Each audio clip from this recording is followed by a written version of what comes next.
नमस्ते, राधे राधे सभी प्यारे साथियों को। मैं आपका प्यारा साथी अखिलेश यादव, मैं आप सभी का इस प्यारे से प्लेटफॉर्म पर फिर से एक बार स्वागत करता हूं। तो साथियों, आज हम एक नई सीरीज स्टार्ट करने वाले हैं जिसका नाम रखा है हमने टारगेट T20 सीरीज, जिसमें हम जीएस के डेली प्रैक्टिस सेट करेंगे। तो इस सीरीज का नाम क्या रखा है? Target T20 series. क्या है? टारगेट T20 सीरीज, जिसमें हम जीएस के प्रैक्टिस सेट करेंगे, जो कि कुछ तो हम प्रीवियस ईयर क्वेश्चन करेंगे इसमें, और कुछ जो आने की संभावना जिस क्वेश्चन की वो हम करेंगे। तो इसमें कौन कौन से एग्जाम के लिए इंपॉर्टेंट है? तो हम इसमें Delhi police, UP police and SSC के सभी एग्जाम्स के लिए ये इंपॉर्टेंट सीरीज होने वाली है। तो साथियों, अपना टाइम वेस्ट किए हम अपनी क्लास को शुरू करेंगे। और जिस भी साथी ने हमारे चैनल को अभी तक सब्सक्राइब नहीं किया है, तो एक बार चैनल को सब्सक्राइब करके नोटिफिकेशन ऑन कर लें, जिससे कि आपको क्लासेस की सभी नोटिफिकेशन टाइम के साथ मिलती रहे। तो साथियों, बिना टाइम वेस्ट किए हम अपनी क्लास को शुरू करते हैं। जैसा कि सबसे पहला क्वेश्चन है मोहनजोदड़ो की नृत्य करती लड़की। क्या है? मोहनजोदड़ो की नृत्य करती लड़की की प्रतिमा किससे बनी थी? किससे बनी थी ये सभी साथी बताएंगे। इसका करेक्ट आंसर क्या होगा? इसका ऑप्शन नंबर ए है लोहा, ऑप्शन नंबर बी है सोना, ऑप्शन नंबर सी है कांसा यानी ब्रॉन्ज, ऑप्शन नंबर डी है सिल्वर यानी चांदी।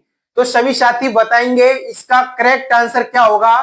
तो इसका करेक्ट आंसर जो होगा ऑप्शन नंबर वी होगा। क्या होगा? ऑप्शन नंबर वी, यानी कि मोहनजोदड़ो की नृत्य करती लड़की की प्रतिमा जो बनी हुई थी वो कांसा से बनी थी। किससे? कांसा से बनी हुई थी। यहां दे रखा है इसी के बारे में डिटेल, यानी कि इसका एक्सप्लेनेशन दे रखा है क्वेश्चन का, तो पढ़ेंगे हम।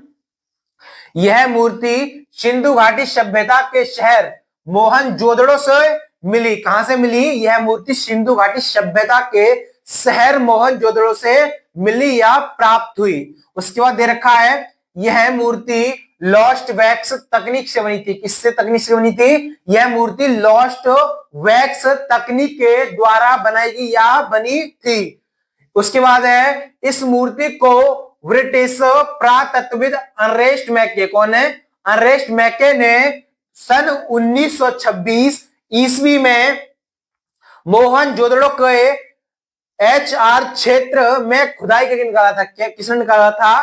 तो ब्रिटिश पुरातत्वविद अर्नेस्ट मैके ने 1926 ईस्वी में मोहनजोदड़ो के HR क्षेत्र में खुदाई करके निकाला था या खोजा था। उसके बाद दे रखा है इस मूर्ति की विस्तृत, क्या है? इस मूर्ति की विस्तृत नक्काशी, आभूषण तथा मुद्रा, धातु विज्ञान तथा परिष्कृत सामाजिक प्रथाओं में विकास का परिमाण देती है। किसका परिमाण देती है? विकास का परिमाण देती है, यानी विकास हो रहा है नहीं हो रहा है, इसका ये परिमाण देती है। उसके बाद नेक्स्ट क्वेश्चन हम देखेंगे।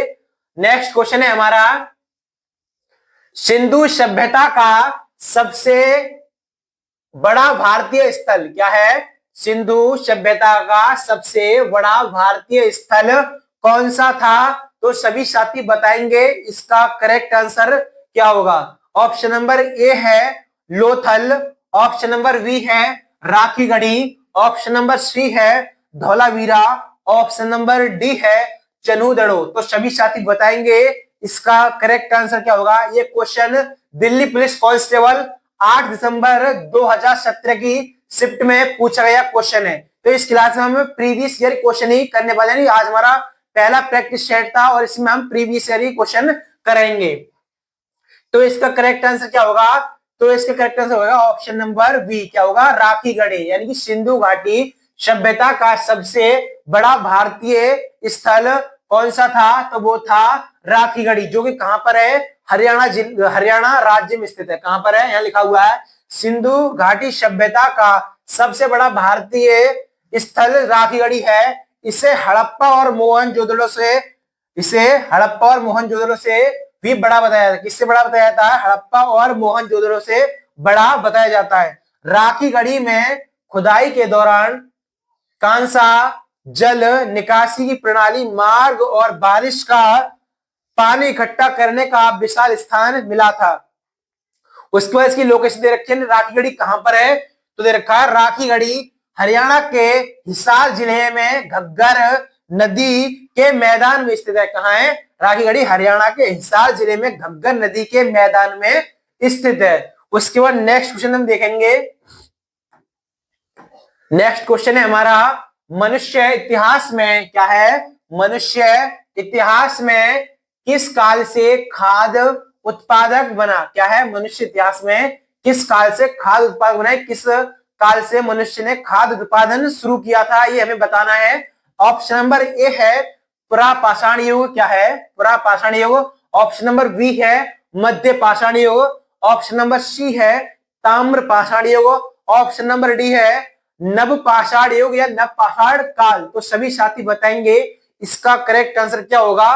तो इसका करेक्ट आंसर होगा ऑप्शन नंबर डी होगा। क्या होगा? ऑप्शन नंबर डी, यानी कि नवपाषाण युग से। किससे? मनुष्य इतिहास में किस काल से खाद्य उत्पादक बना है? तो वो बना है नवपाषाण युग से। किससे? नवपाषाण काल या युग से। यहां दे रखा है इसी के बारे में। नवपाषाण काल लगभग 600 से 1000 ईसा पूर्व तक माना जाता है। कब से कब तक? नवपाषाण काल लगभग 6000 से 1000 ईसा पूर्व तक माना जाता है। मानव इतिहास में नवपाषाण काल में ही मनुष्य ने खेती शुरू की थी। यानी मनुष्य ने खेती कब शुरू की थी पूछा जाए तो आपको क्या बताना है? तो नवपाषाण युग में ही मनुष्य ने खेती करना प्रारंभ किया था, शुरू किया था। उसके बाद रखा है इस काल में अनाज की खेती और पशुपालन। क्या है? अनाज की खेती और पशुपालन की भी शुरुआत हुई थी। किसकी शुरुआत हुई थी? खेती और पशुपालन की भी शुरुआत इसी काल में हुई थी। उसके बाद नेक्स्ट दे रखा है इस काल में लोगों ने खेती की जमीन पर अलग अलग फसलों को उगाना शुरू किया था। यानी क्या शुरू किया था? तो लोगों ने अलग अलग फसलों के बारे में जानकारी प्राप्त करके अलग अलग फसलें उगाना शुरू कर दिया था। उसके बाद नेक्स्ट दे रखा है इस काल में क्या है? इस काल में लोगों ने मिट्टी के बर्तन बनाना शुरू किया था, प्रारंभ किया था। नवपाषाण काल में ही लोगों ने स्थायी आश्रय बनाना भी शुरू कर दिया था। किसका प्रारंभ किया था? तो स्थायी आश्रय का प्रारंभ कर दिया था। उसके बाद नेक्स्ट हम देखेंगे। नेक्स्ट क्वेश्चन है हमारा, सूर्यकोटिदा पुरातात्विक स्थल किस राज्य में है? क्या है? सूर्यकोटिदा पुरातात्विक स्थल किस राज्य में स्थित है? कहां पर है? तो इसकी हमें स्थिति बतानी है, कहां पर है। ऑप्शन नंबर ए है कर्नाटक। ऑप्शन नंबर बी है गुजरात। ऑप्शन नंबर सी है हरियाणा। ऑप्शन नंबर डी है राजस्थान। तो सभी साथी बताएंगे इसका करेक्ट आंसर क्या होगा। तो इसका करेक्ट आंसर होगा ऑप्शन नंबर बी। क्या हो जाएगा? Option number B. कहां पर? गुजरात में। यानी सूर्यकोटिदा पुरातात्विक स्थल किस राज्य में स्थित है? तो वो है गुजरात में। किसमें? गुजरात में। यहां दे रखा है सूर्यकोटिदा पुरातात्विक स्थल भारत के गुजरात राज्य के कच्छ जिले में स्थित है। कच्छ जिला क्या है? कच्छ जिला जो है वो भारत का सबसे बड़ा जिला है। क्या है? भारत का सबसे बड़ा जिला वो है कच्छ जिला, जो कि गुजरात राज्य में स्थित है। कहां पर है? गुजरात राज्य में स्थित है। उसको दे रखा है यह सिंधु घाटी सभ्यता से जुड़ा एक छोटा किलाबंद स्थल है। क्या है? यह सिंधु घाटी सभ्यता से जुड़ा एक छोटा किलाबंद स्थल है, स्थान है।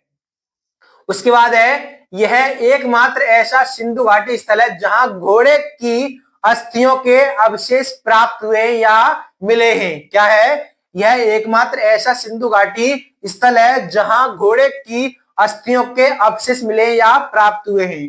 उसके बाद दे रखा है गुजरात में स्थित धौलावीरा हड़प्पा स्थल की खोज वर्ष 1967 से 1968 में जेपी जोशी द्वारा की। किसके द्वारा? जेपी जोशी के द्वारा की गई थी। कब की गई थी? तो सन 1967 से सन 1968 ईस्वी के बीच। तो सभी साथी नेक्स्ट क्वेश्चन देखेंगे और सभी साथी अपना करेक्ट आंसर कमेंट में बता दे रहे हैं। यानी कि कौन कौन साथी कमेंट में अपना आंसर सही बता रहा है वो मैं बाद में देख लूंगा। दे रखा है क्वेश्चन नेक्स्ट, निम्नलिखित में से कौन सा हड़प्पा कालीन स्थल गुजरात में स्थित नहीं है। यानी कि यहाँ पर क्या दे रखा है, अगर पूछता स्थल गुजरात में स्थित है तो यहाँ पर हमें दे रखे हैं, यानी 3 दे रखे हैं। एक तो धौलावीरा देखा है, रंगपुर दे रखा है और लोथल दे रखा है। ये तो गुजरात राज्य में स्थित है, लेकिन इसमें दे रखा नहीं है, मतलब नहीं स्थित है। तो इसमें ऑप्शन नंबर ए होगा धौलावीरा, ऑप्शन नंबर बी है रंगपुर, ऑप्शन नंबर सी है आमरी, ऑप्शन नंबर डी है लोथल। तो इसका करेक्ट आंसर क्या हो जाएगा, यानी गुजरात में कौन सा मतलब हड़प्पा कालीन स्थल नहीं है, तो है आमरी, जो कि कहां पर है, तो ये है पाकिस्तान में। कहां है, पाकिस्तान में। कौन से देश में है, पाकिस्तान में। इसी के बारे में यहाँ देख, कुछ महत्वपूर्ण हड़प्पाकालीन या हड़प्पीय स्थल है उनकी अवस्थिति रखी है, कौन से हड़प्पीय स्थल कहां पर स्थित है, ये दे रखा है। दे रखा है मांडा। मांडा कहां पर है, वो है जम्मू कश्मीर में। मांडा है जम्मू कश्मीर में।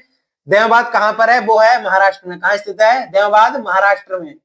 उसके बाद है कालीबंगा। कालीबंगा कहां पर है, कालीबंगा है राजस्थान में। कहां पर है, कालीबंगा राजस्थान राज्य में स्थित है। उसके बाद दे रखा है राखीगढ़ी। राखीगढ़ी कहां पर है, बताया था मैंने आपको, हरियाणा में। कहां बताया था, हरियाणा में। उसके बाद दे रखा है हुलास। हुलास कहां पर है, हुलास है उत्तर प्रदेश के सहारनपुर जिले में। कहां पर है, उत्तर प्रदेश के सहारनपुर जिले में। उसके बाद दे रखा है आलमगीरपुर, जो कि कहां पर है, मेरठ में। कहां पर है, उत्तर प्रदेश के मेरठ जिले में स्थित है। तो यहां दे रखा है हड़प्पा कालीन स्थल। क्या है, हड़प्पा कालीन स्थल आमरी पाकिस्तान के सिंध प्रांत में है। यह स्थल सिंधु नदी के किनारे स्थित है। कहां है, यह स्थल सिंधु नदी के किनारे है। आमरी से हड़प्पा पूर्व सभ्यता और परवर्ती हड़प्पा संस्कृति के बीच के संक्रमण युग से जुड़े साक्ष्य प्राप्त हुए। क्या प्राप्त हुए हैं, तो यहां से आमरी से हड़प्पा पूर्व सभ्यता और परवर्ती हड़प्पा संस्कृति के बीच के संक्रमण युग के साक्ष्य से जुड़े साक्ष्य प्राप्त हुए। तो यहां तक सभी साथियों को समझ में आ रहा होगा। मैं आशा करूंगा कि सभी साथी एकदम अच्छे समझ पा रहे होंगे। उसके बाद नेक्स्ट क्वेश्चन हम देखेंगे। नेक्स्ट क्वेश्चन है हमारा, सारे जहां से अच्छा हिंदोस्तां हमारा गीत के लेखक कौन है। तो सभी साथी बताएंगे इसके राइटर कौन होंगे। तो ऑप्शन नंबर ए है Rabindranath Tagore, option number B है Mohammad Iqbal, option number C है Bhagat Singh, option number D है चंद्रशेखर आजाद। तो सभी साथी बताएंगे इसका करेक्ट आंसर क्या होगा। तो इसका करेक्ट आंसर होगा ऑप्शन नंबर बी होगा। क्या होगा, ऑप्शन नंबर बी, यानी कि मोहम्मद इकबाल जो है वो सारे जहां से अच्छा हिंदोस्तां हमारा गीत के लेखक या इनके द्वारा इस गीत की रचना की गई है। उसके बाद दे रखे रविंद्रनाथ टैगोर। रविंद्रनाथ टैगोर ने क्या लिखा है, हमारे भारत का राष्ट्रगान लिखा है। क्या लिखा है, जनगण मन, जो कि भारत का राष्ट्रगान है। तो इसके बारे में दे रखा है यहाँ पर, क्वेश्चन का एक्सप्लेनेशन यहाँ पर है। भारत के राष्ट्रीय गीत वंदे मातरम की रचना बंकिम चंद्र चटर्जी, किसने, बंकिम चंद्र चटर्जी द्वारा की गई थी, ने की थी। रविंद्रनाथ टैगोर ने भारत के राष्ट्रगान, क्या, रविंद्रनाथ टैगोर ने भारत के राष्ट्रगान जन गण मन समेत कई गीत लिखे हैं। यानी कि इन्होंने और भी देशों के राष्ट्रगान लिखे हैं, जैसे कि बांग्लादेश का इन्होंने राष्ट्रगान लिखा है जिसका नाम क्या है, अमार सोनार बांग्ला। क्या है, यानी कि इन्होंने लिखा है रविंद्रनाथ टैगोर ने भारत के राष्ट्रगान जन गण मन समेत कई गीत लिखे थे, जैसे कि इसके अलावा उन्होंने बांग्लादेश की राष्ट्रगान आमार सोनार बांग्ला को भी लिखा था। उसके बाद नेक्स्ट क्वेश्चन देखेंगे। नेक्स्ट क्वेश्चन है हमारा, भारत ने ओलंपिक हॉकी में, क्या है, भारत ने ओलंपिक हॉकी में अपना आखिरी स्वर्ण पदक यानी गोल्ड मेडल कब जीता था। तो ये बताएंगे सभी साथी। यानी प्रथम बार तो जीता था, वो जीता था सन 1928 ईस्वी में, लेकिन अंतिम बार कब जीता है ये हमसे पूछा गया है। भारत ने भारत ने ओलंपिक में हॉकी में आखिरी मेडल ये बता रहे हैं, मतलब स्वर्ण पदक कब जीता है ये बताना है हमें। लेकिन भारत कितने स्वर्ण पदक जीत चुका है इस खेल में, तो इसमें टोटल 8 स्वर्ण पदक जीत चुका है। कितने गोल्ड मेडल, 8 गोल्ड मेडल जीत चुका है। ऑप्शन नंबर ए है सन 1968 में, ऑप्शन नंबर बी है सन 1972 में, ऑप्शन नंबर सी है सन 1980 में, ऑप्शन नंबर डी है सन 1976 में। तो सभी साथी बताएंगे इसका करेक्ट आंसर क्या होगा। इसका करेक्ट आंसर जो होगा ऑप्शन नंबर बी, क्या हो जाएगा, ऑप्शन नंबर बी। सन 1980 में भारत ने ओलंपिक में हॉकी में अपना आखिरी स्वर्ण पदक यानी गोल्ड मेडल जीता था। और सबसे पहले कब जीता था? तो वो जीता था मतलब सन 1928 ईस्वी में। ये दे रखा है भारत क्या है, इंडिया अब तक हॉकी ओलंपिक में 8 बार स्वर्ण पदक गोल्ड मेडल जीत चुका है। कब कब जीते हैं? तो वर्ष 1928 में पहला जीता था, दूसरा 1932 में, तीसरा जीता है सन 1936 में, चौथा जीता है सन 1948 में, पांचवा जीता है सन 1952 में, छठा जीता है सन 1956 में और सातवां जीता है सन 1964 में और आठवां और आखिरी कब जीता है? ये जीता है सन 1980 में। यही हमसे पूछा गया था ना, आखिरी स्वर्ण पदक या गोल्ड मेडल कब जीता था। इसी के बारे में आगे दे रखा है यहाँ पर, भारत ने हॉकी में क्या है, भारत ने हॉकी में पहला स्वर्ण पदक वर्ष 1928 में जीता था। कब जीता था? तो सन 1928 ईस्वी में पहला स्वर्ण पदक या गोल्ड मेडल जीता था। भारत ने हॉकी में पिछला क्या है, भारत ने हॉकी में पिछला स्वर्ण पदक वर्ष 1928 1980 में मॉस्को ओलंपिक में जीता था। कब जीता था? तो मॉस्को ओलंपिक जो हुआ था वहां पर भारत ने 1980 में स्वर्ण पदक जो आखिरी बार जीता था। उसके बाद दे रखा है, भारत ने सन 2024 में पुरुष हॉकी कांस्य पदक जीता। क्या जीता है? हॉकी कांस्य पदक जीता है। उसके बाद नेक्स्ट हम देखेंगे, नेक्स्ट क्वेश्चन है हमारा, भारतीय बास्केटबॉल महासंघ की स्थापना किस वर्ष हुई? भारतीय महासंघ बास्केटबॉल महासंघ की स्थापना किस वर्ष हुई? तो सभी साथी बताएंगे। तब तक मैं पानी पी लेता हूं। सभी साथी बताएंगे इसका करेक्ट आंसर क्या हो जाएगा।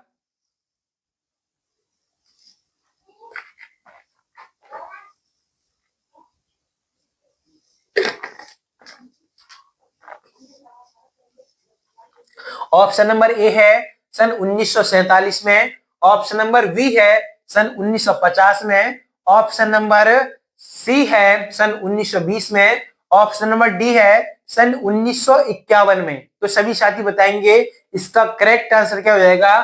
तो इसका करेक्ट आंसर जो होगा ऑप्शन नंबर बी क्या हो जाएगा, ऑप्शन नंबर बी सन 1950 ईस्वी में।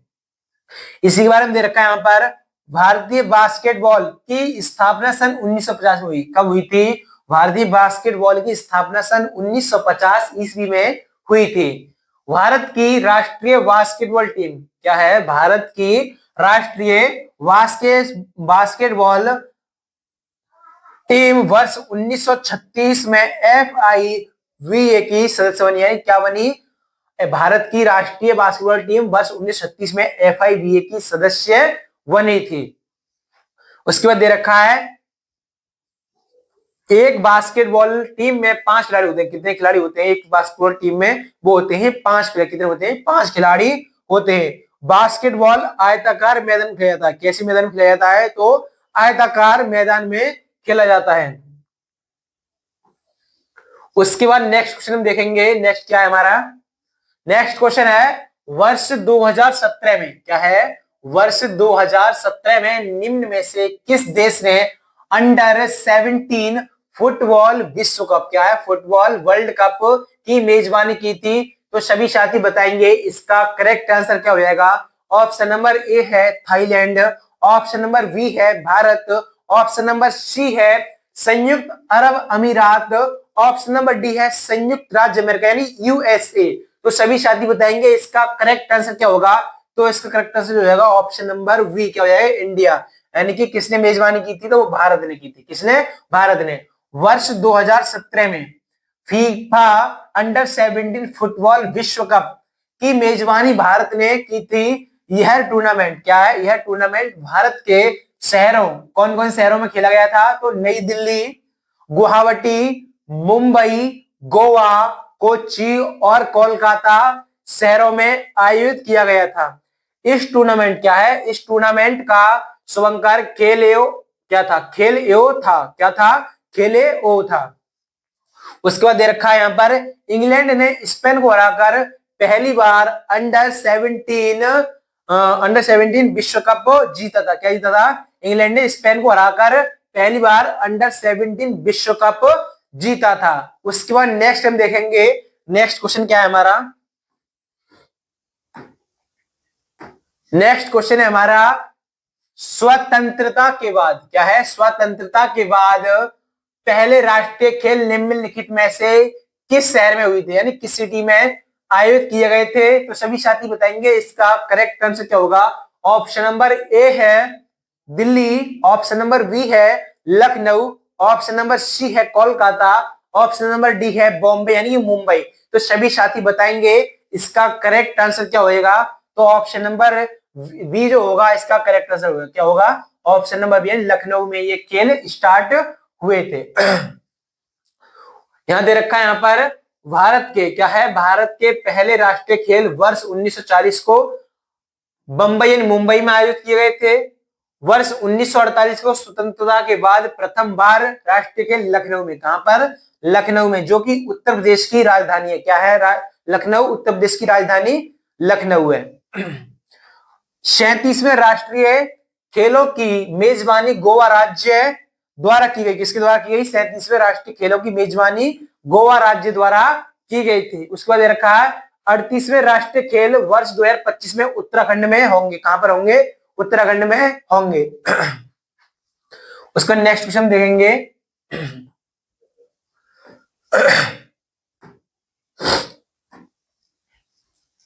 वर्ष 2022 में आयोजित, क्या है, वर्ष 2022 में आयोजित 36वें राष्ट्रीय खेलों का उद्घाटन किसने किया था? तो सभी साथी बताएंगे इसका करेक्ट आंसर क्या हो जाएगा। ऑप्शन नंबर ए है Kiren Rijiju, option number B है Narendra Modi, option number C है निशीत प्रमाणिक, ऑप्शन नंबर डी है अनुराग ठाकुर। तो सभी साथी बताएंगे इसका करेक्ट आंसर क्या होगा। ऑप्शन नंबर बी जो होगा इसका करेक्ट आंसर क्या हो जाएगा, करेक्ट आंसर हो जाएगा, यानी भारत के जो वर्तमान प्रधानमंत्री हैं उन्होंने इसका मतलब उद्घाटन किया था, जिनका नाम क्या है, नरेंद्र मोदी, जो कि भारत के वर्तमान पीएम या प्राइम मिनिस्टर हैं। वर्ष 2022 को गुजरात में आयोजित 36वें राष्ट्रीय खेलों का उद्घाटन प्रधानमंत्री नरेंद्र मोदी जी द्वारा किया गया, किसके द्वारा, प्रधानमंत्री नरेंद्र जी द्वारा किया गया। और ये खेल आयोजित कहां पर हुए थे, तो वो हुए थे गुजरात राज्य में, कहां पर, गुजरात राज्य में।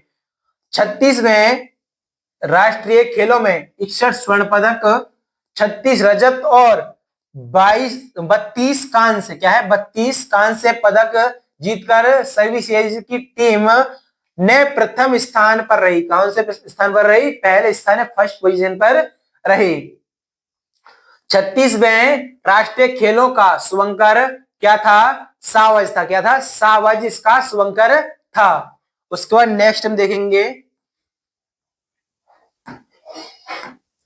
नेक्स्ट क्वेश्चन है हमारा, हरित क्रांति के दौरान, क्या है, हरित क्रांति के दौरान किसानों द्वारा बाजार में अधिशेष के रूप में कौन सी उपज उपलब्ध थी, क्या थी, हरित क्रांति के दौरान किसानों द्वारा बाजार में अधिशेष के रूप में कौन सी उपज उपलब्ध थी? तो सभी साथी बताएंगे इसका करेक्ट आंसर क्या हो जाएगा।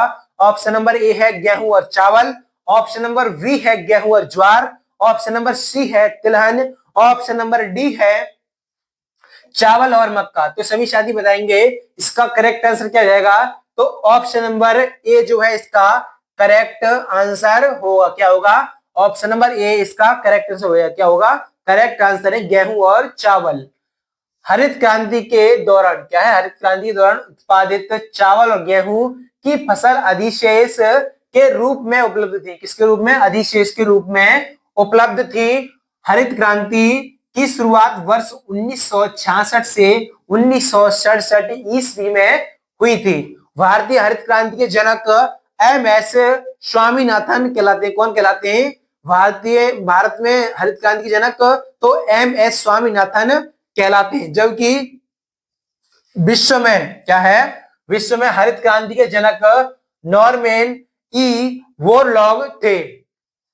भारत में हरित क्रांति का सर्वाधिक प्रभाव पंजाब, हरियाणा और पश्चिमी उत्तर प्रदेश में देखा, कहां देखा जाएगा, तो पंजाब में, हरियाणा में इसका प्रभाव देखा गया और उत्तर प्रदेश में भी इसका प्रभाव देखा है, कहां पर देखा है, पश्चिमी उत्तर प्रदेश में। उसका नेक्स्ट क्वेश्चन देखेंगे, नेक्स्ट क्वेश्चन क्या है हमारा, नेक्स्ट क्वेश्चन है, भारत में मौसमी बेरोजगारी मुख्यतः किस क्षेत्र से संबंधित है? यानी भारत में मौसमी बेरोजगारी जो है वो किस क्षेत्र से संबंधित है? ऑप्शन नंबर ए है अंतरिक्ष और तकनीकी, ऑप्शन नंबर बी है भूतल परिवहन, ऑप्शन नंबर सी है खनन उद्योग, ऑप्शन नंबर डी है कृषि। तो सभी साथी बताएंगे इसका करेक्ट आंसर क्या होगा? तो इसका करेक्ट आंसर जो होगा ऑप्शन नंबर डी क्या हो जाएगा? ऑप्शन नंबर डी यानी कृषि से। दे रखा है यह बेरोजगारी तब होती है जब वर्ष के कुछ खास महीनों में लोगों को नौकरी ढूंढने में दिक्कत या प्रॉब्लम होती है। मौसमी बेरोजगारी कृषि क्षेत्र में पाई जाती है। किस क्षेत्र में पाई जाती है? तो कृषि क्षेत्र में। किसमें? कृषि क्षेत्र में पाई जाती है। उसके बाद नेक्स्ट हम देखेंगे, नेक्स्ट क्वेश्चन है हमारा सरकार द्वारा लगाई गई, क्या है? सरकार द्वारा लगाई गई सीमाओं या बाधाओं को हटाने की प्रक्रिया को किस नाम से जाना जाता है? यानी किस नाम से जाना जाता है ये बताना सभी को।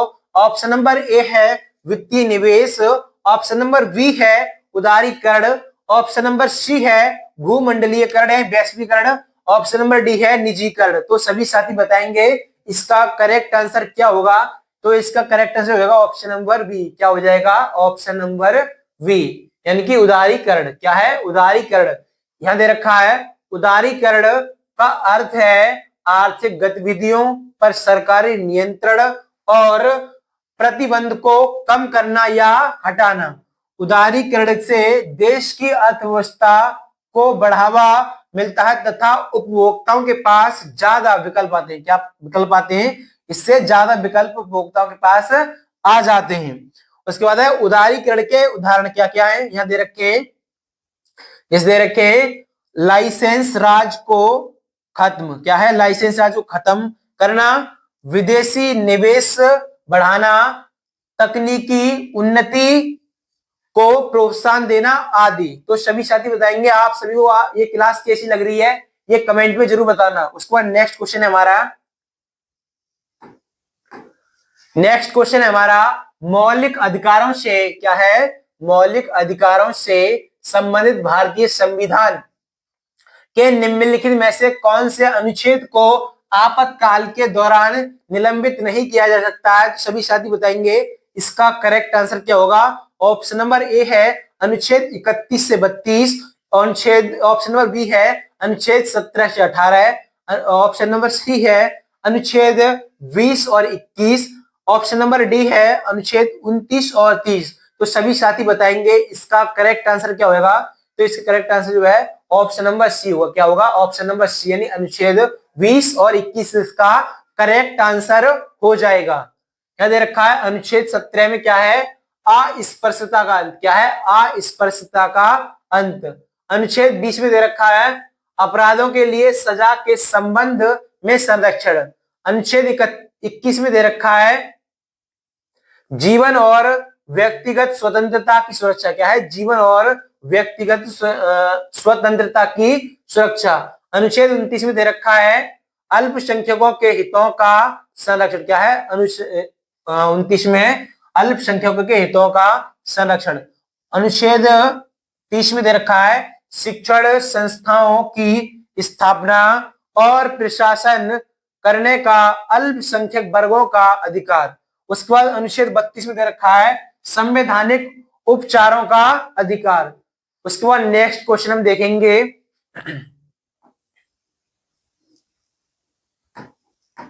नेक्स्ट क्वेश्चन है हमारा कोरोमंडल का मैदान भारत की दिशा में अवस्थित है। यानी कोरोमंडल का मैदान भारत की किस दिशा में स्थित है ये पूछ रहा है हमसे। ऑप्शन नंबर ए है पूर्वी, ऑप्शन नंबर बी है उत्तरी, ऑप्शन नंबर सी है पश्चिमी, ऑप्शन नंबर डी है दक्षिणी। तो सभी साथी बताएंगे इसका करेक्ट आंसर क्या होगा? तो इसका करेक्ट आंसर जो होगा ऑप्शन नंबर सी। क्या? Option number D. क्या है? ऑप्शन नंबर डी क्या है? दक्षिणी। कोरोमंडल का क्या है? कोरोमंडल का मैदान भारत के पूर्वी तटीय मैदान का एक भाग है। क्या है? पूर्व तटीय मैदान का भाग है। यहाँ पर मतलब कोरोमंडल का मैदान भारत की दक्षिणी पूर्वी दिशा में अवस्थित है। कहां पर है? दक्षिणी पूर्वी दिशा में। रखा है कोरोमंडल तट आंध्र प्रदेश एवं तमिलनाडु में कृष्णा नदी क्या है? कृष्णा नदी से कन्याकुमारी के बीच स्थित है। कहां कहां पर है? यानी कृष्णा नदी से कन्याकुमारी के बीच स्थित है। कोरोमंडल का मैदान भारत के दक्षिणी हिस्से क्या है? भारत के दक्षिणी हिस्से में अवस्थित है। कहां पर स्थित है? भारत के दक्षिणी हिस्से में अवस्थित है। मानसून निवर्तन के कारण कोरोमंडल तट पर सर्दियों में वर्षा होती है। उत्तरी पूर्वी मानसून को अक्टूबर हीट के रूप में, किसके रूप में? अक्टूबर हीट के रूप में भी जाना जाता है। किसके रूप में? उत्तरी कहां दे रखा है? उत्तरी पूर्वी मानसून को अक्टूबर के हीट के रूप में जाना जाता है। कोरोमंडल का पुराना नाम क्या है? कोरोमंडल का पुराना नाम क्या था? चोल मंडलम। क्या था? चोल मंडलम। उसके बाद नेक्स्ट हम देखेंगे, नेक्स्ट है हमारा कर्क रेखा के सिवाय निम्नलिखित सभी राज्यों में से वह यदि, यानी इसमें पूछा गया है ऐसा कौन सा राज्य है जिस राज्य से कर्क रेखा नहीं गुजरती है, इनमें से ये बताना है हमें। ऑप्शन नंबर ए है गुजरात, तो गुजरात से तो कर्क रेखा गुजरती है। ऑप्शन नंबर बी है मध्य प्रदेश यानी एमपी, यहां से भी कर्क रेखा गुजरती है। ऑप्शन नंबर सी हरियाणा, यानी कि ये हरियाणा जो ऑप्शन नंबर सी होगा वो मतलब इसका करेक्ट आंसर हो जाएगा, हरियाणा से होगा, कर्क रेखा नहीं गुजरती। लेकिन ऑप्शन नंबर डी जो है मिजोरम, वहां से भी कर्क रेखा गुजरती है। कर्क रेखा उत्तरी गोलार्ध में विषुवत रेखा या भूमध्य रेखा से 23 सही 1/2 डिग्री उत्तर की कोणीय दूरी पर स्थित है। किस पर है? 23 सही 1/2 डिग्री उत्तर की कोणीय दूरी पर स्थित है। भारत में कर्क रेखा निम्न राज्य से होकर गुजरती है। ये कितने राज्यों से गुजरती है? तो 8 राज्यों से। कितने राज्यों से होकर गुजरती है? 8 राज्यों से। नंबर 1 पे गुजरात, दूसरा है, उसके बाद है राजस्थान, फिर है मध्य प्रदेश, उसके बाद है छत्तीसगढ़, उसके बाद है झारखंड, उसके बाद दे रखा है पश्चिम बंगाल। क्या है? पश्चिम बंगाल, त्रिपुरा एवं मिजोरम, यानी कि इन राज्यों से होकर है जो कर्क रेखा गुजरती है। उसके बाद नेक्स्ट हम देखेंगे, नेक्स्ट क्वेश्चन क्या है हमारा? नेक्स्ट क्वेश्चन है हमारा चिकनी मृदा के बारे में निम्नलिखित में से कौन सा कथन सही है या गलत है? गलत है ये बताना है, गलत है, यानी ध्यान से क्वेश्चन पढ़ना है। अगर थोड़ी भी क्वेश्चन को पढ़ने में मिस्टेक कर दी तो हमारा आंसर भी गलत होगा, क्योंकि मतलब हम जब तक क्वेश्चन को ध्यान से नहीं पढ़ते तो हम जल्दी जल्दी में ऐसे ही क्वेश्चन लगा देते हैं और हमारा आंसर गलत हो जाता है। ऑप्शन नंबर ए है चिकनी मृदा के कणों के बीच बहुत कम खाली स्थान होता है। ऑप्शन नंबर बी है चिकनी मृदा को फुलर्स अर्थ भी कहा जाता है। ऑप्शन नंबर सी है चिकनी मृदा का उपयोग बर्तन और खिलौने बनाने के लिए किया जाता है। ऑप्शन नंबर डी है चिकनी मृदा अधिक समय तक जल धारण नहीं कर सकती है। यानी कि ये तीनों ऑप्शन सही है, यानी चिकनी मृदा के कणों के बीच बहुत कम खाली स्थान होता है, ये सही है। ऑप्शन बी दिया है चिकनी मृदा को फुलर्स अर्थ भी कहा जाता है, ये भी सही है। ऑप्शन नंबर सी दे रखा है चिकनी मृदा का उपयोग बर्तन और खिलौने बनाने के लिए किया जाता है, ये भी सही है। लेकिन ये गलत दे रखा है यहाँ पर, चिकनी मृदा अधिक समय तक जल धारण कर सकती है, लेकिन इसमें क्या दे रखा है? नहीं कर सकती है। यानी कि चिकनी मृदा जो होती है वो अधिक समय तक जल को धारण कर सकती है, लेकिन इसमें नहीं दे रखा है, इस वजह से आंसर होगा इसका करेक्ट हो जाएगा। क्या हो जाएगा? ये हमारा मतलब ये गलत दे रखा है, ये गलत इसे पूछा गया है, कौन सा कथन है ये गलत होगा। यहाँ दे रखा है जिस मिट्टी में महीन कणों का अनुपात अपेक्षाकृत अधिक होता है चिकनी मिट्टी कहलाती है। क्या कहलाती है? चिकनी मिट्टी कहलाती है। दे रखा है यहाँ पर इस मिट्टी के क्या है? इस मिट्टी के कणों के बीच छोटे अंतराल में जल संग्रहित हो सकता है। क्या हो सकता है? लेकिन यहाँ पर दे रखा था नहीं हो सकता अधिक समय तक, इसी वजह से एक आंसर हमारा हुआ था। उसको दे रखा है यह मिट्टी बहुत लंबे समय तक जल धारण कर सकती है, ये भी इसका करेक्ट आंसर है। उसके बाद नेक्स्ट क्वेश्चन है हमारा भारत का कौन सा क्षेत्र क्या है? भारत का कौन सा क्षेत्र अनोखे 16 वनों के लिए जाना जाता है? तो सभी साथी बताएंगे इसका करेक्ट आंसर क्या हो जाएगा। ऑप्शन नंबर ए है पूर्वी हिमालय, ऑप्शन बी बी है थार का रेगिस्तान, ऑप्शन नंबर सी है दक्कन का पठार, ऑप्शन नंबर डी है पश्चिमी घाट। तो सभी साथी बताएंगे इसका करेक्ट आंसर क्या हो जाएगा। तो इसका करेक्ट आंसर जो होगा ऑप्शन नंबर डी क्या हो जाएगा? ऑप्शन नंबर डी यानी पश्चिमी घाट। 16 वन क्या है? 16 वन उष्णकटिबंधीय पर्वतीय वन पश्चिमी घाट के दक्षिणी भाग में पाए जाते हैं। 16 और घास का मैदान मिलकर 16 ग्रासलैंड कॉम्प्लेक्स या मोजेक बनाते हैं। क्या बनाते हैं? ग्रासलैंड या मोजेक बनाते हैं। पश्चिमी घाट, जिसे सह्याद्री पहाड़ियों के रूप में भी जाना जाता है, पूर्वी और पश्चिमी घाट तमिलनाडु की नीलगिरी पहाड़ियों पर मिलते हैं। नीलगिरी पहाड़ियां पश्चिमी घाट का हिस्सा है। नीलगिरी पहाड़ियां किसका हिस्सा है? तो पश्चिमी घाट का हिस्सा है। उसके बाद नेक्स्ट हम देखेंगे, नेक्स्ट और इस क्लास का लास्ट क्वेश्चन हम आज करने वाले हैं। क्वेश्चन क्या है? निम्नलिखित में से कौन से पेड़ भारत के पर्णपाती वनों में पाए जाते हैं? तो सभी साथी बताएंगे इसका करेक्ट आंसर क्या होगा। ऑप्शन नंबर ए है सागौन, ऑप्शन नंबर बी है महोगनी, ऑप्शन नंबर सी है देवदार, ऑप्शन नंबर डी है आबनूस। तो सभी साथी बताएंगे इसका करेक्ट आंसर क्या होगा। तो इसका करेक्ट आंसर होगा ऑप्शन नंबर ए। क्या हो जाएगा? ऑप्शन नंबर ए यानी सागौन। यहां दे रखा है भारत के पर्णपाती वनों में सागौन, साल, शीशम, महुआ, आंवला, कुसुम, चंदन आदि के वृक्ष पाए जाते हैं। उसके बाद है पर्णपाती वन उत्तर पूर्वी राज्यों, हिमालय की तलहटी, पश्चिमी घाट के पूर्वी ढलानों और ओडिशा में पाए जाते हैं। कहां पाए जाते हैं ये? उत्तर पूर्वी राज्यों, हिमालय की तलहटी, पश्चिमी घाट के पूर्वी ढलानों पर ओडिशा में पाए जाते हैं। तो साथियों आज का सेशन यही तक था। तो आपको ये क्लास कैसी लगी ये कमेंट में जरूर बताना, और ऐसे ही प्रैक्टिस सेट को पाने के लिए हमारे चैनल को जरूर सब्सक्राइब कर लेना और नोटिफिकेशन ऑन कर लेना, जिससे कि आपको क्लासेस की नोटिफिकेशन टाइम के साथ मिलती रहे। तो साथियों आज के लिए बस इतना ही, मिलते हैं नेक्स्ट क्लास में। तब तक के लिए सभी प्यारे साथियों को जय हिंद।